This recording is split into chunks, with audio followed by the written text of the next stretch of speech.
प्रेम से बोलिए विष्णु भगवान की जय। प्यारे भक्तों, आज गुरुवार के दिन आप सभी श्रवण करेंगे गुरुवार व्रत कथा और इसके साथ ही श्रवण करेंगे विष्णु भगवान की व्रत कथा। प्राचीन काल में एक ब्राह्मण रहता था। वह बहुत निर्धन था। उसके कोई संतान नहीं थी। उसकी स्त्री बहुत मलिनता के साथ रहती थी। वह स्नान न करती। इससे ब्राह्मण देवता बड़े दुखी थे। बेचारे बहुत कुछ कहते थे, किंतु उसका कुछ परिणाम न निकला। भगवान की कृपा से ब्राह्मण की स्त्री के कन्या रूपी रत्न पैदा हुआ। कन्या बड़ी होने पर प्रता स्नान करके विष्णु भगवान का जाप हुआ। बृहस्पतिवार का व्रत करने लगी। अपने पूजन पाठ को समाप्त करके विद्यालय जाती तो अपनी मुट्ठी में जौ भर के ले जाती और पाठशाला के मार्ग में डालती जाती। जब ये जौ स्वर्ण के हो जाते, लौटते समय उनको बीनकर अपने घर ले आती थी। एक दिन वह बालिका सूप में उस सोने की जौ को फटक कर साफ कर रही थी कि उसके माता ने देख लिया और कहा, हे बेटी, सोने की जौ के लिए सोने का सूप होना चाहिए। दूसरे दिन बृहस्पतिवार था। इस कन्या ने व्रत रखा और बृहस्पति देव से प्रार्थना करके कहा, मैंने आपकी पूजा सच्चे मन से की हो तो मेरे लिए सोने की सूप दे दो। बृहस्पति देव ने उसकी प्रार्थना स्वीकार कर लिए। रोजाना की तरह वह कन्या जौ फैलाती हुई जाने लगी। जब लौटकर जौ बीन रही थी तो बृहस्पति देव की कृपा से सोने का सूप मिला। उसे वह घर ले आई और उसमें जौ साफ करने लगी, परंतु उसकी माँ का वही ढंग रहा। एक दिन की बात है कि वह कन्या सोने के सूप में जौ साफ कर रही थी। उस समय उस शहर का राजपुत्र वहां से होकर निकला। इस कन्या के रूप और कार्य को देखकर मोहित हो गया तथा अपने घर आकर भोजन तथा जल त्याग कर उदास होकर लेट गया। राजा को इस बात का पता लगा तो अपने प्रधानमंत्री के साथ उसके पास गए और बोले, हे बेटा, तुम्हें किस बात का कष्ट है? किसी ने अपमान किया है अथवा और कोई कारण हो सो कहो, मैं वही कार्य करूंगा जिससे तुम्हें प्रसन्नता हो। अपने पिता की राजकुमार ने बातें सुनी तो वह बोला, मुझे आपकी कृपा से किसी बात का दुख नहीं है। किसी ने मेरा अपमान नहीं किया है, परंतु मैं उस लड़की से विवाह करना चाहता हूँ जो सोने की सूप में जौ साफ कर रही थी। यह सुनकर राजा आश्चर्य में पड़ गया और बोला, हे बेटा, इस तरह की कन्या का पता तुम्हें लगाओ, मैं उसके साथ तेरा विवाह अवश्य ही करवा दूंगा। राजकुमार ने उस लड़की के घर का पता बतलाया। तब मंत्री उस लड़की के घर गए और ब्राह्मण देवता को सभी हाल बतलाया। ब्राह्मण देवता राजकुमार के साथ अपनी कन्या का विवाह करने के लिए तैयार हो गए तथा विधि विधान के अनुसार ब्राह्मण की कन्या का विवाह राजकुमार के साथ हो गया। कन्या के घर से जाते ही पहले की भांति उस ब्राह्मण देवता के घर में गरीबी का निवास हो गया। अब भोजन के लिए भी अन्न बड़ी मुश्किल से मिलता था। एक दिन दुखी होकर ब्राह्मण देवता अपनी पुत्री के पास गए। बेटी ने पिता की दुखी अवस्था को देखा और अपनी माँ का हाल पूछा। तब ब्राह्मण ने सभी हाल कहा। कन्या ने बहुत सा धन देकर अपने पिता को विदा कर दिया। इस तरह ब्राह्मण का कुछ समय सुखपूर्वक व्यतीत हुआ। कुछ दिन बाद फिर वही हाल हो गया।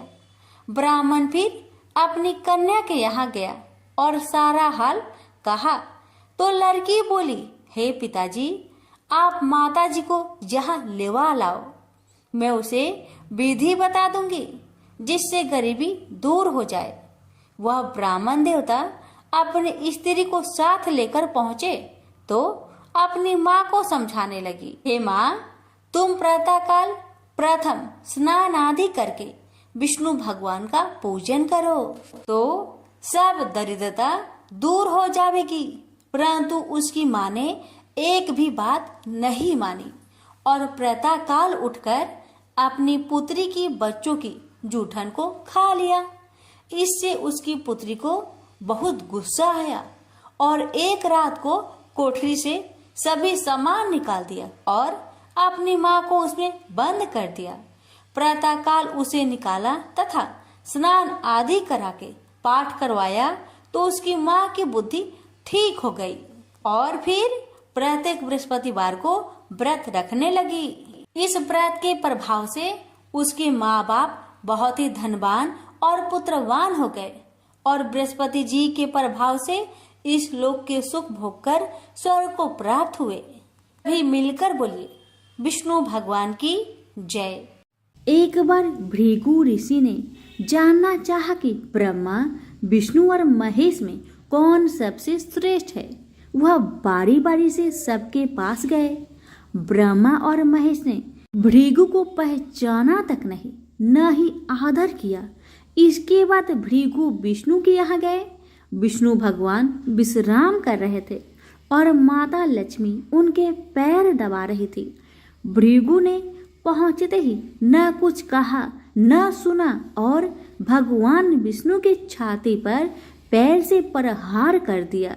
लक्ष्मी जी यह सब देखकर चकित रह गई, किंतु विष्णु भगवान ने भृगु का पैर पकड़कर विनीत भाव से कहा, मुनिवर, आपकी कोमल पैर में चोट लगी होगी, इसके लिए मुझे क्षमा करें। लक्ष्मी जी को भगवान विष्णु की इस विनम्रता पर बड़ा क्रोध आया। वह भगवान विष्णु से नाराज होकर भूलोक में आ गई तथा कोल्हापुर में रहने लगी। लक्ष्मी जी के चले जाने से विष्णु भगवान को लगा कि उनका श्री और वैभव ही नष्ट हो गया और उनका मन बड़ा अशांत रहने लगा। लक्ष्मी जी को ढूंढने के लिए वह श्रीनिवास के नाम से भूलोक में आए। घूमते घूमते बेकटचल पर्वत क्षेत्र में बकुला माई के आश्रम पहुँचे। बकुला माई ने उनकी बड़ी आवभगत की, उन्हें आश्रम में ही रहने को कहा। एक दिन जंगल में एक मतवाला हाथी आ गया। आश्रमवासी डरकर इधर उधर भागने लगे। श्रीनिवास ने यह देखा तो धनुष बाण में लेकर हाथी का पीछा किया। हाथी डरकर भागा और घने जंगल में अदृश्य हो गया। श्रीनिवास उसका पीछा करते करते थक गए थे। वह एक सरोवर के किनारे वृक्ष की छाया में लेट गए और उन्हें हल्की सी झपकी आ गई। थोड़ी देर में शोर सुनकर वह जागे तो देखा कि 4-6 युवतियां उन्हें घेर खड़ी है। श्रीनिवास को जागा हुआ देखकर वह झपट कर बोली, यह हमारी राजकुमारी पद्मापति का सुरक्षित उपवन है और यहाँ पुरुषों को आना मना है। तुम यहाँ कैसे और क्यों आए हो? श्रीनिवास कुछ जवाब दे इससे पहले ही उनकी दृष्टि वृक्ष की ओट से झांकती राजकुमारी की ओर गई। श्रीनिवास पद्मावती को एकटक देखते रह गए। थोड़ा संयत होकर कहा, देवियों, मुझे पता नहीं था, मैं शिकार का पीछा करता हुआ यहाँ आया था। थक जाने पर मुझे नींद आ गई, इसलिए क्षमा करें। श्रीनिवास आश्रम में लौट आए किंतु बड़े उदास रहने लगे।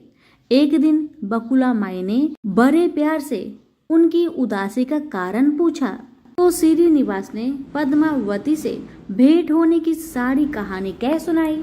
फिर कहा, उसके बिना मैं नहीं रह सकता। बकुला माई बोली, ऐसा सपना मत देखो।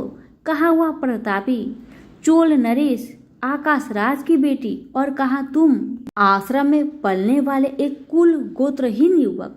श्रीनिवास बोले, माँ, एक उपाय है, तुम मेरा साथ दो तो सब संभव है। बकुला माई ने श्रीनिवास का सच्चा प्यार देखकर हाँ कर दी। श्रीनिवास ज्योतिष जानने वाली औरत का भेष बनाकर राजा आकाश की राजधानी नारायणपुर पहुँचे। उसकी चर्चा सुन पद्मावती ने भी उस औरत को महल में बुलाया। और अपना हाथ दिखाया। राजकुमारी के हस्त रेखा देखकर वह बोली, राजकुमारी, कुछ दिन पहले तुम्हारी भेंट तुम्हारी सुरक्षित उद्यान में किसी युवक से हुई थी। तुम दोनों की दृष्टि मिली थी। उसी युवक से तुम्हारी शादी का योग बनता है। पद्मावती की माँ धारणा देवी ने पूछा, यह कैसे हो सकता है? ज्योतिषी औरत बोली, ऐसा ही योग है। ग्रह कहते हैं कोई औरत अपने बेटे के लिए आपकी बेटी मांगने स्वयं आएगी। 2 दिन बाद सचमुच ही बकुला माई एक तपस्विनी के भेष में राजमहल आई। उसने अपने युवा बेटे के साथ पद्मावती के विवाह की चर्चा की।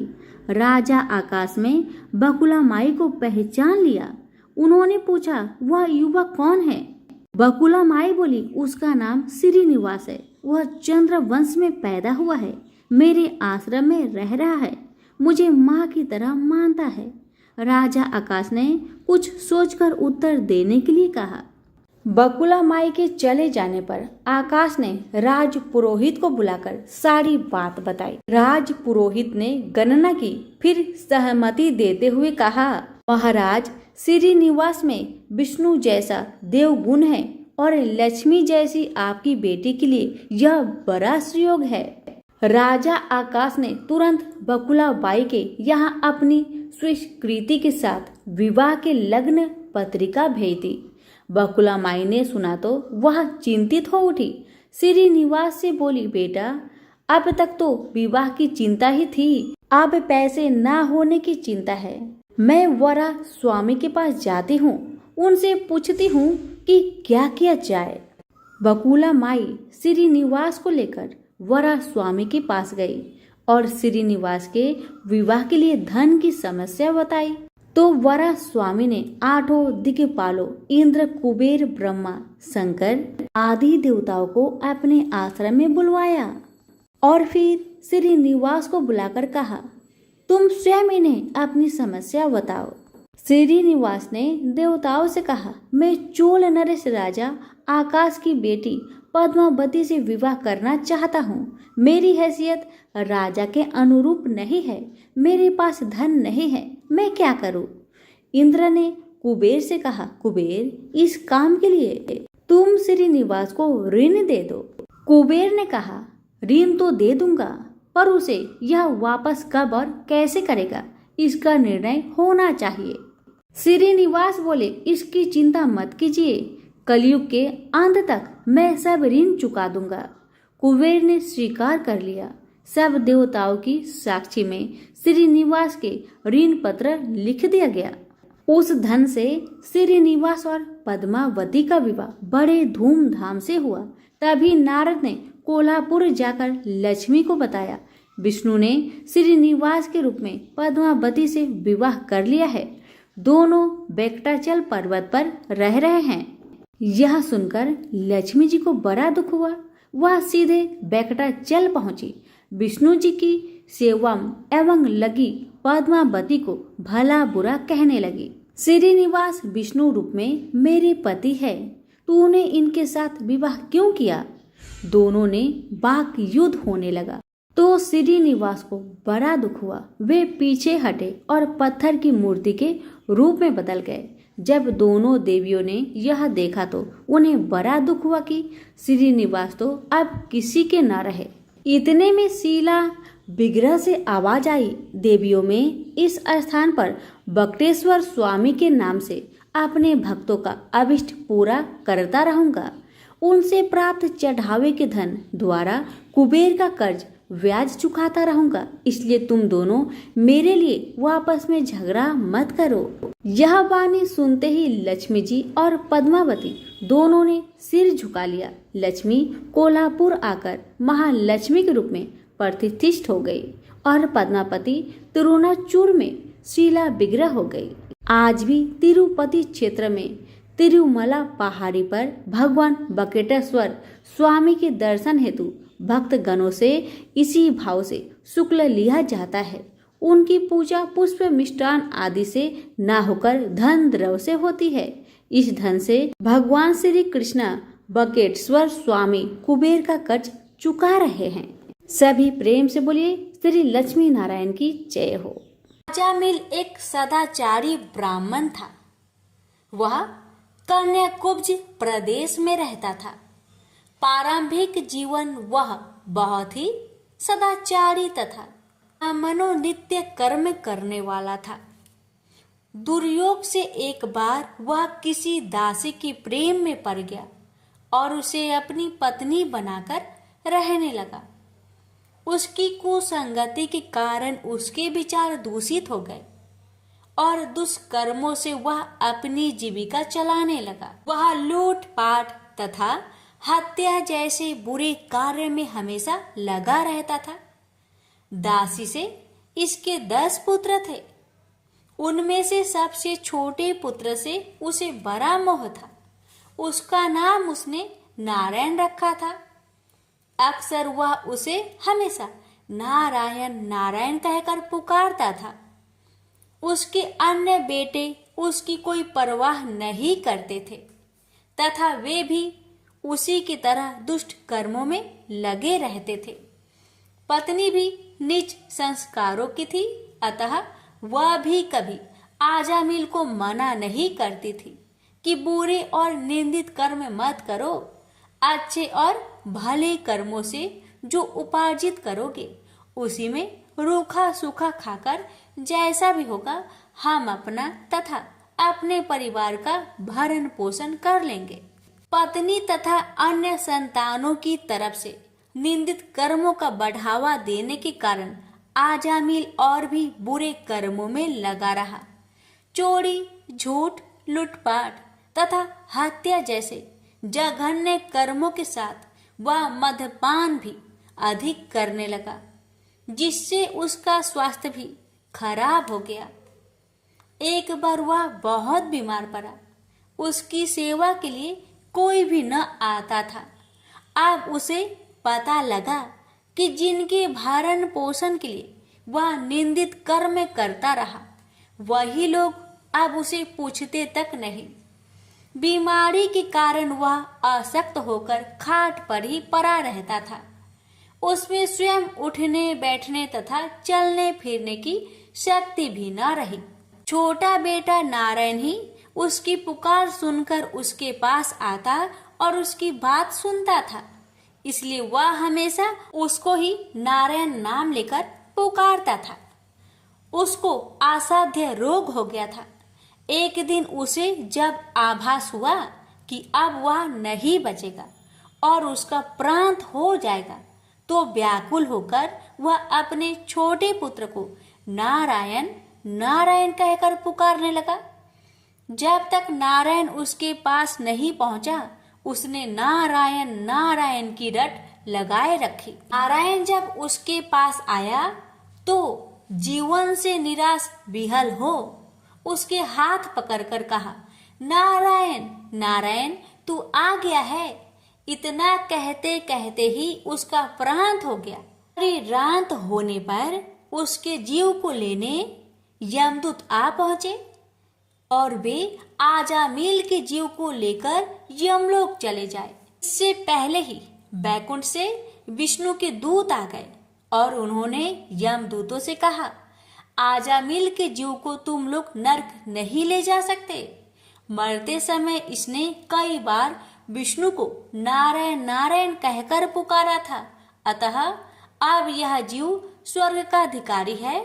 यमदूत हंसकर बोले, इसके सारे जीवन का लेखा जोखा चित्रगुप्त की बही में लिखा है। उसके अनुसार यह पूरे जीवन में हमेशा निंदित और पाप कर्मों में लिप्त रहा है। तुम जो नारायण की बात करते हो, तो यह नारायण के रूप में विष्णु भगवान को नहीं पुकार रहा था। यह तो अपने छोटे बेटे को उसका नाम लेकर बुला रहा था। विष्णु दूतों ने कहा, प्रारंभिक जीवन में यह सत्कर्मी था। एक स्त्री की कुसंगति में पड़कर इसने पाप कर्म किए हैं। इस सब के बाद बेटे के नाम के बहाने ही सही यह हमेशा नारायण नारायण कहता रहता था और अंत समय तो इसने नारायण नारायण कहते अपने प्राण त्यागे। इसलिए यह जीव इतने पुण्य से ही स्वर्ग का अधिकारी है। इसको हम स्वर्ग ले जाएंगे। इस प्रकार आजामिल नारायण नाम की महिमा से स्वर्ग का अधिकारी बना। तो प्रेम से बोलिए जय श्री हरि। हे लक्ष्मी नारायण, आपकी कथा कहने वाले, सुनने वाले, हुक्कार भरने वाले सभी भक्तों पर अपनी कृपा सदा सर्वदा बनाए रखिएगा।